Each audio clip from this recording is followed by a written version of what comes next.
ವಿಜಯಾಂಬಿಕಾ ಅಂತ ಹೇಳ್ಬಿಟ್ಟು.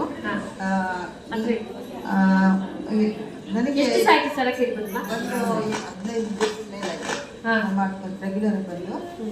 ನಾನು ಬಸ್ನ ಬರ್ಬೇಕಾದ್ರೆ ಇದು ಬೆರಳೆ ಬಿಟ್ಟು ಬ್ರೇಕ್ ಆದ ತಕ್ಷಣ ಸಿಡಿದ್ಬಿಡ್ತು.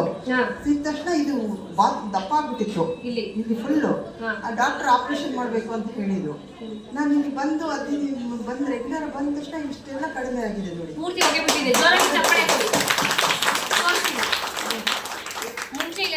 ದಪ್ಪ ಆಗಿತ್ತು, ಇವಾಗ ಸರಿಯಾಗಿದೆ. ಅದಕ್ಕೋಸ್ಕರ ನೀವು ಎಷ್ಟು ಸಾಯ್ತು ಬಂದು ಇವಾಗ? 20 ದಿವಸ ಆಯ್ತು ಮೇಡಮ್. 20 ದಿನ.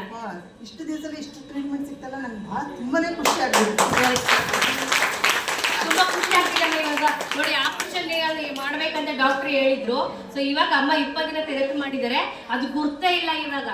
ಆ ತರ ಸರಿಯಾಗಿದೆ. ಸರಿನಪ್ಪಮ್ಮ, ಸರಾಕಿರೋದಂದ್ರೆ ನಿರಾಕರ ಅಂತ ಹೇಳ್ತೀವಿ. ಇಲ್ಲಿ ಒಂದು ಆಪರೇಷನ್ ಇಲ್ಲ, ಮೆಡಿಸನ್ ಇಲ್ಲ. ಈ ಥೆರಪಿಯಿಂದ ನನಗೆ ಏನಾಯ್ತು, ಡಾಕ್ಟರ್ ಆಪರೇಷನ್ ಮಾಡ್ಬೇಕಂತ ಹೇಳಿದ್ರು, ಬಟ್ ಆಪರೇಷನ್ ಇಲ್ಲದೆ ಆ ಪ್ರಾಬ್ಲಮ್ ಪೂರ್ತಿಯಾಗಿ ಗುಣ ಆಗುತ್ತೆ. ಹೊಸಬರಿಗೆಲ್ಲ ಏನ್ ಹೇಳಕ್ಕೆ ಇಷ್ಟಪಡ್ತಾರೆ?